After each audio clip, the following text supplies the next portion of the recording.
I'm John Olkin, the lucky guy who's the chairman of the board of this place. This is our fourth solo piano thing for this year. We did four last year, and I think they went pretty well. Do you think we should do these again next year? And the man sitting next to me is the guy who came up with this idea, and he's been fantastic. He's been a friend of ours forever, and we really appreciate it. Also, a quick shout out to the guys who've kept jazz alive on the East End. I think I see Clays and Joel somewhere, Joel Chris, John Landis, and this guy. So nice big round of applause for them. They're terrific, and they've been doing it forever.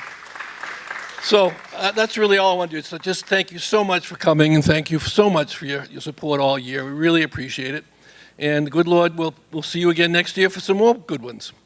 So Nat, William, thank you so much. John, thank you.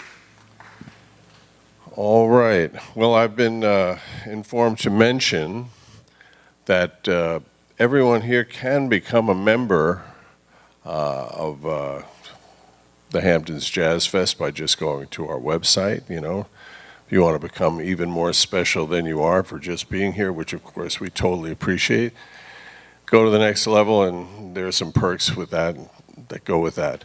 Also, we have Otto Ravati playing at the Southampton Arts Center on, is it Saturday night? Saturday night. What time does that start? 6:30. And she's just a great saxophonist, lives out here, and just tremendous. So, you know, don't miss that one. Okay.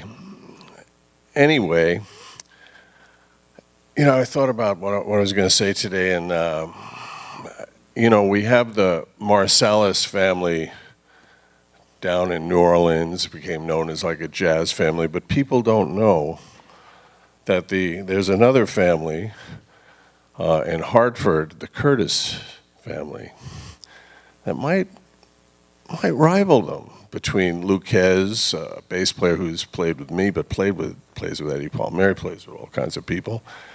Another brother, Damien, who's a pianist. And the gentleman we have here, Zaccai. And, you know, I met Zaccai, I guess. He reminded me while we were talking backstage that they came down to hear me with Fort Apache back in the day when they were this high. Well, I don't know if they were probably a little more, but you know, he's been on the scene for a while. I guess, you know, Lakeisha Benjamin, Cindy Blackman, and you know, he's just doing great things. His CD is #1 right now on the radio, the jazz radio charts. #1. That's a great thing. So anyway, it's great to have him out here, and I'm thrilled that he got in the car and came out here. Mr. Zaccai Curtis, come on out. All right, man.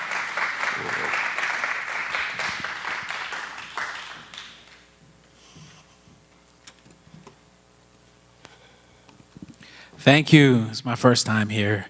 I appreciate everybody. Thank you. It's my timekeeper.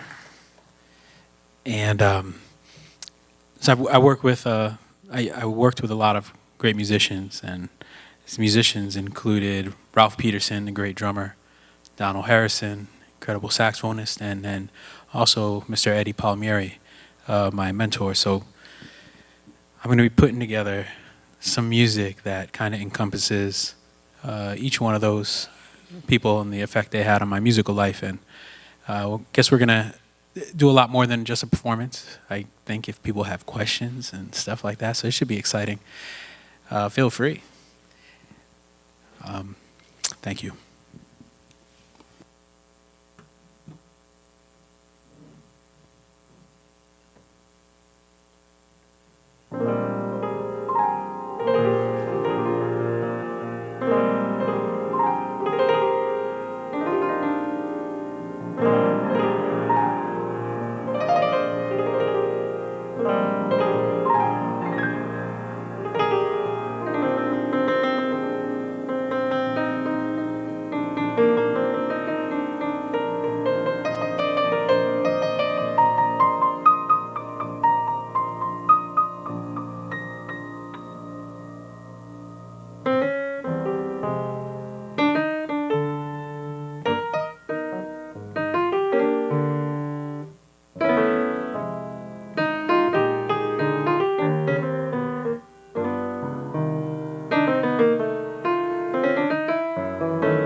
Thank you, thank you. That was La Negra Tomasa by Compay Segundo.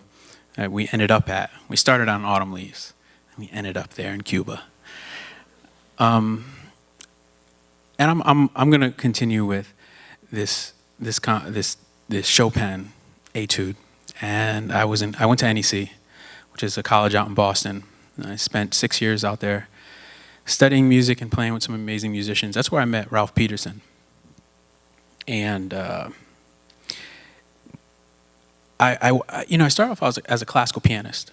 Played a lot of classical music, and then when I went to college and in high school, that's where I got into jazz. And this piece, I remember when I heard it. I actually had never heard it. I'll tell you the whole story. When I first read it, I was like, "Oh, this is cool," because I was into chord changes, and this song that Chopin wrote had a lot of great chord changes in it. So I started to practice it, and I was practicing it for a few months. And then I remember, I think I might have been talking to another classical pianist, and they said, have you heard someone play this? And I said, no. And it was almost like I got the feeling that they were thinking figures. So I went and I heard, I forget which pianist playing it, and I mean, I couldn't believe that was what I was reading. It was just unbelievable. So I would practice songs. So I had a hard time with dealing with it, so I would create my own exercises. One of the exercises was to basically turn a classical piece of music and put a Latin bass line on it. So, so I would put that in my left hand. I basically turned the classical piece into a Latin piece. So and that was my practice. And I hope you enjoy it. And so over time, it became a thing that I would like to play and practice and perform. And I don't think I will ever play it the way it's supposed to be played, but here is my version of Chopin's, I think it's Opus 25, number 2. It's in F minor.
That was Hoagie Carmichael's Skylark, which was one of my favorite ballads.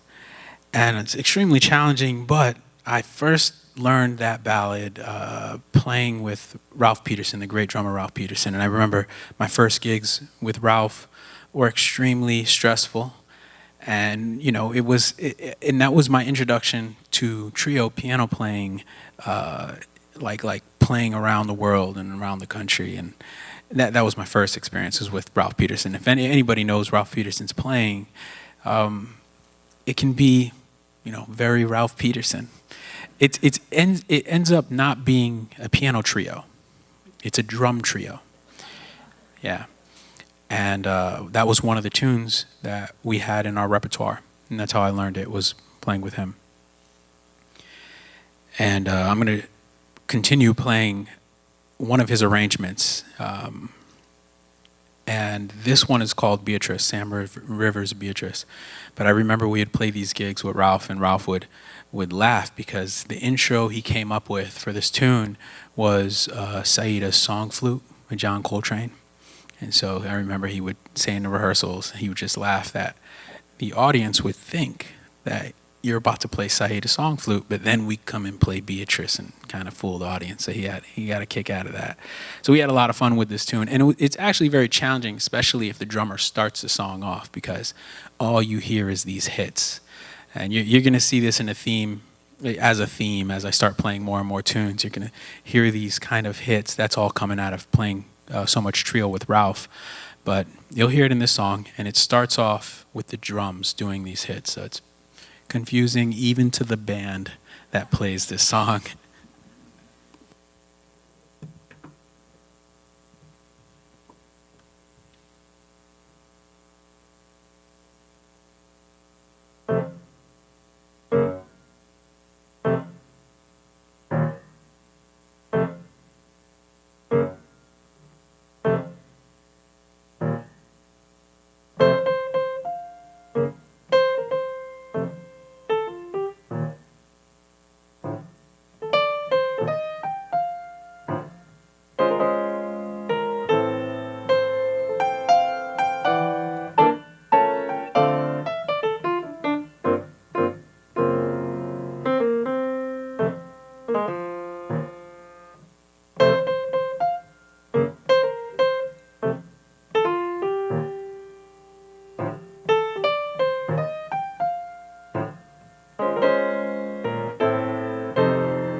Thank you. Yeah, that was for Ralph Peterson. You know, he used to talk about having this like secondary ear where you can play whatever you want. Well, he could. He had it. You could play whatever you want, but you're still listening to the rest of the people in the band. And that tune is a good tune to practice that on. I'm going to continue, and I'm going to transition into one of the greatest pianists alive. His name is Eddie Palmieri, and I was mentored by him up until COVID, and we still work together. He really reinvented how you approach Afro-Cuban music and mambo jazz and Latin jazz. He brought something to the mix that a lot of people, I guess, or no one really heard before, and had a lot to do with his harmony and his style and kind of his vision of how the music should be approached. And he's an incredibly important figure, and he's such a great human being in person.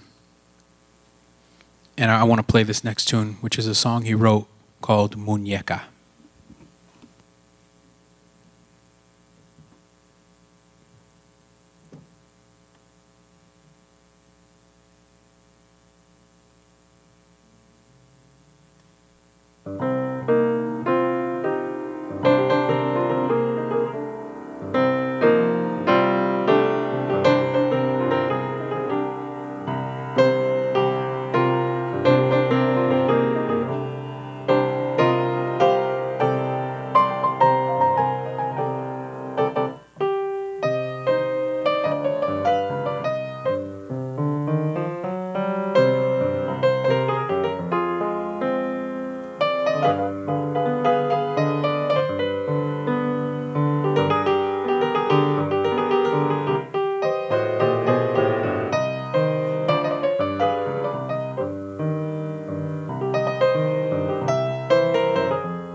So I recently came out with a new record. It's called Kubop Lives, and it's about taking the music from the 40s, the Kubop, specifically the Kubop music. Kubop is Cuban music, Afro-Cuban music, or Cuban music just in general, and bebop, and merging it. And you had a lot of great musicians that pioneered that.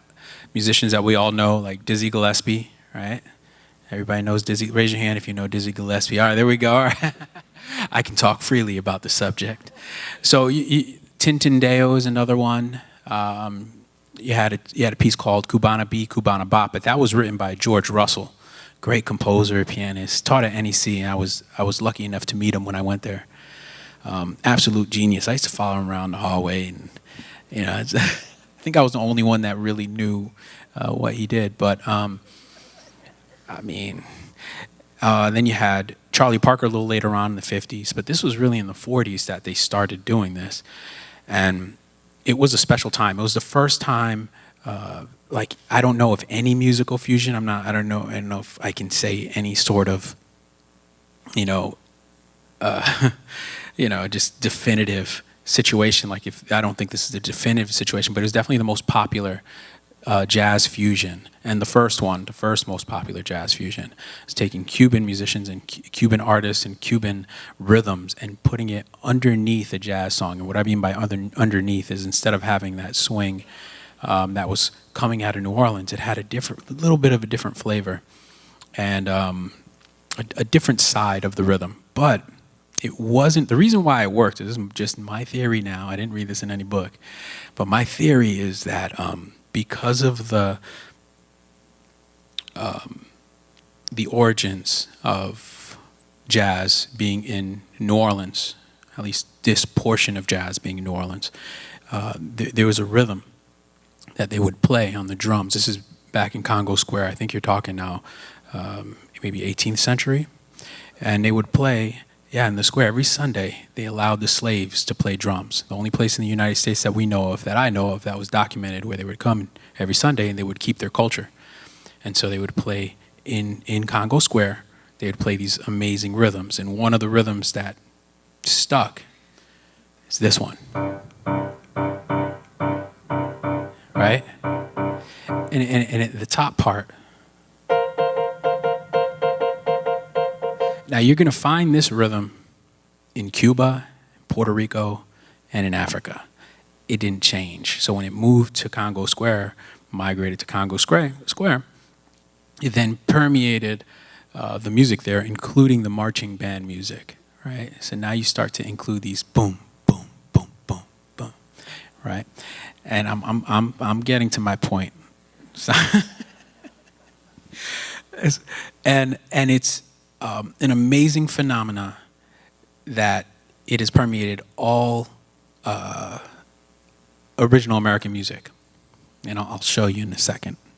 But you're going to hear this music in what we call the clave.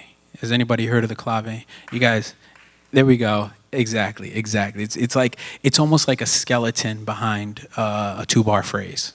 And this what we call the clave kind of defines almost how you dance to it. So you have your first bar and then your second bar. Think of it as 8 beats. So this rhythm here is just one bar. 1 and 2 and 3 and 4 and 1 and 2 and 3. But if you were to make it 2 bars, right?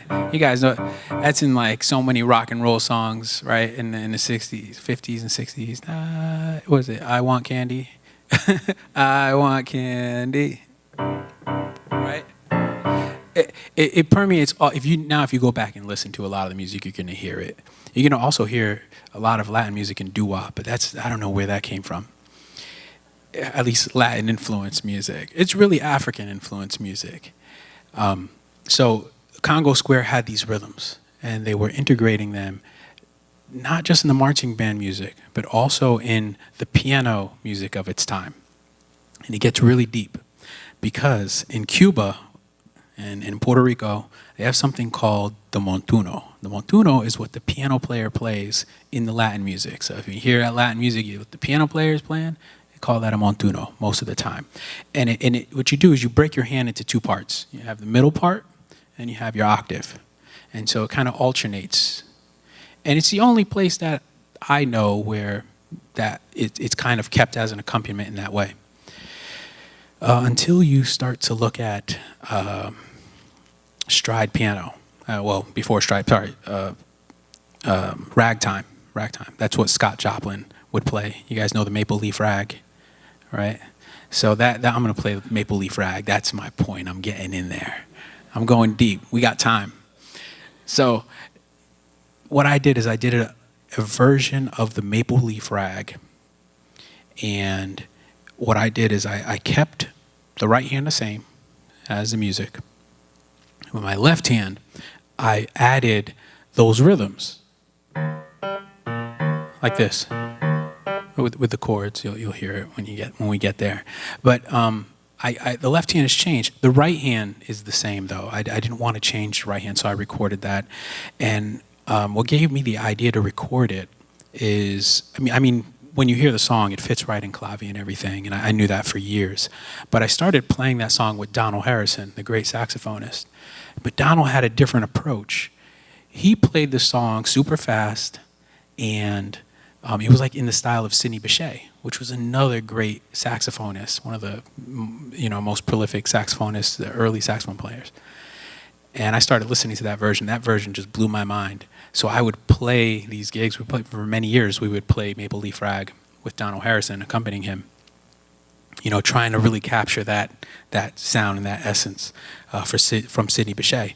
And that kind of started my version, my idea of maybe this is performable. So I put it together, and hopefully you like my version of Maple Leaf Rag.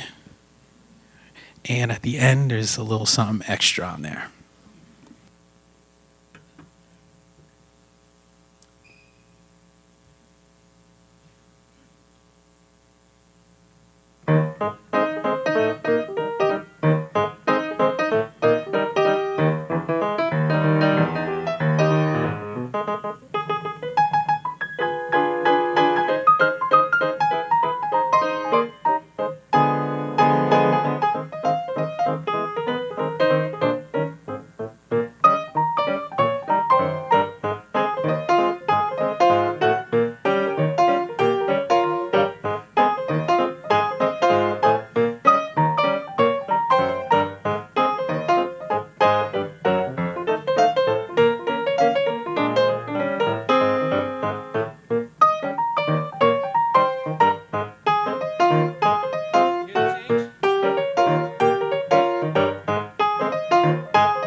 Thank you, thank you. Scott Joplin, Maple Leaf Rag.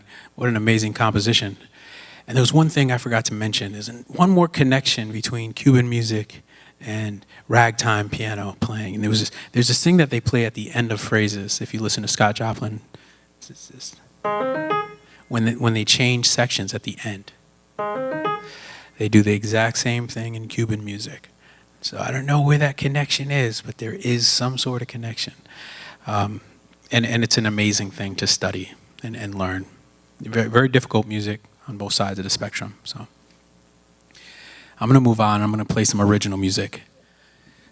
I have a couple original tunes, but I think we'll get to one. We have time to get to one. This is a tune I wrote, and I played it on an album entitled Completion of Proof. And this featured a lot of great musicians. It was Ralph Peterson,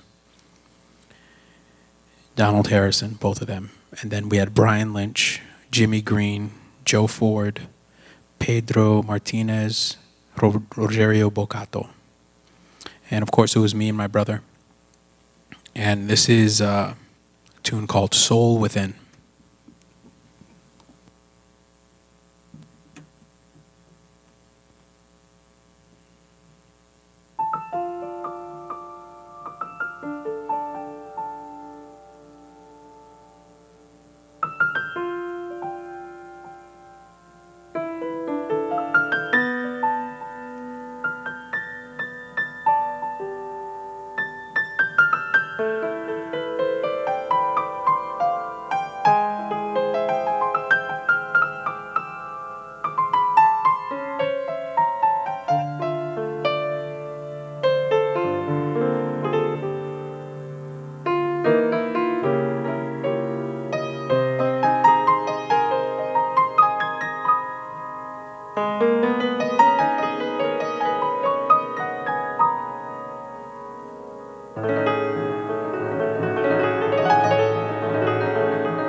Thank you.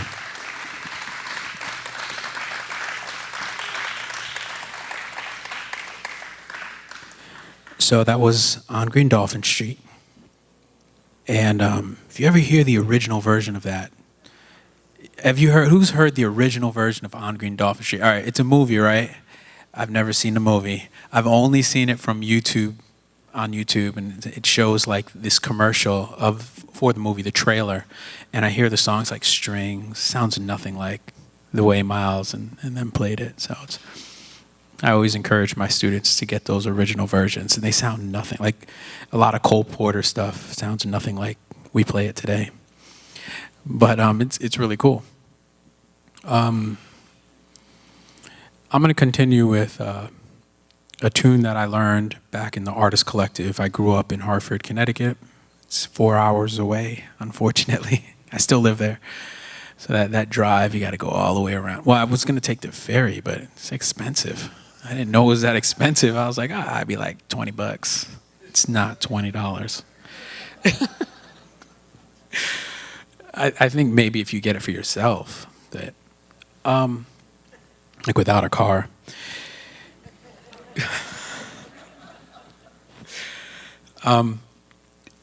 So this, I used to play, my first experience with playing jazz, I think was, in my middle school band.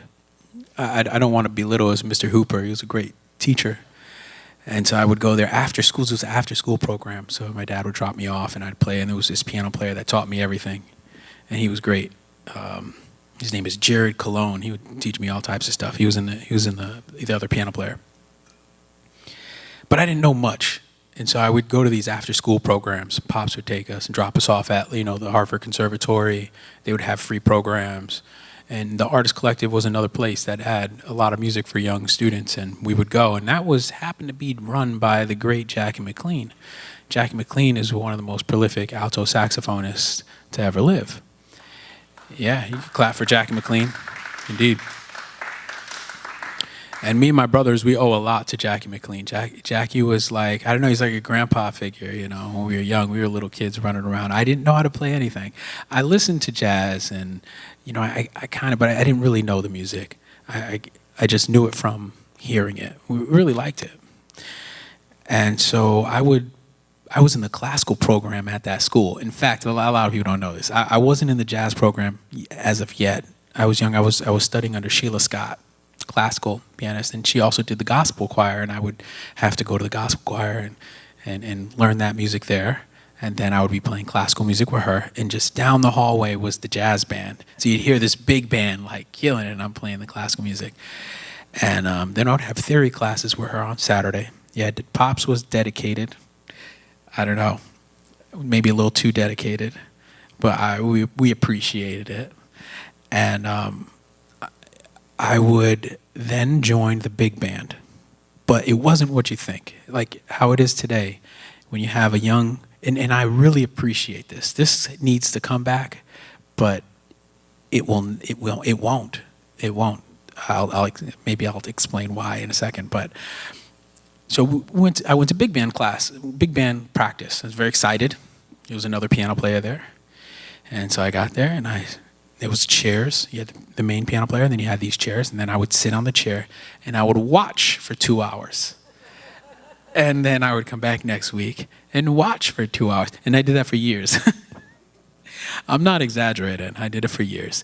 And then if that piano player didn't show up, just when you thought it was your turn, another piano player that was before you, he would play, and then you get to watch for 2 hours. But I'll tell you what, though.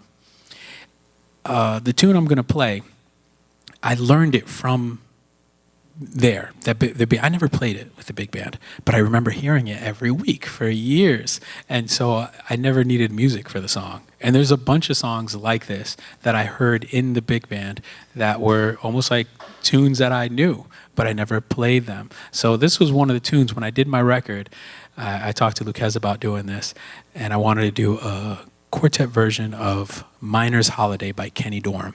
And this was introduced to us by Jack and McLean at the Artist Collective. And this is not to be confused with the Hart School of Music, which is the college that he created the program for. So he had a program for college students, and then he created a second school building program for young kids, and it was like all ages. So they would go to that school, and then you would grow up, and then it was a genius idea. Then you would go to the college, and the teachers for that school would be the college students. Does that make sense? So it was like this amazing network that he was creating. He did create, and it's still there. The school, the Artist Collective, is still there, and Renee McLean runs it. And I haven't gone in a while. I just did a concert there a little while ago, but not for the students. Maybe one day. But this is Kenny Dorham's Miner's Holiday, and solo piano style.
All right, the time is saying 7:26.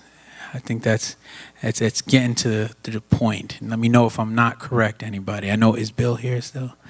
I know. We're good. So do a couple more. So I'll get to the end of the show. I'll get there. I know.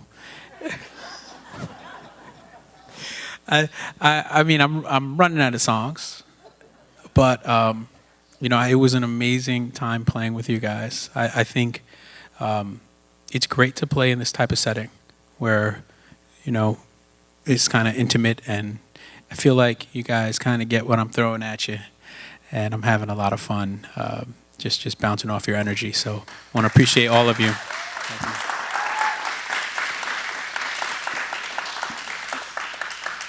Yep, and I want to thank everybody that had a part in bringing me out here. This is an amazing opportunity to share some music, solo piano, which is not something very often done. Usually I'm playing in groups. So I'm going to play a tune written by the great Ralph Peterson to close off, and this was a composition. This is like his theme song.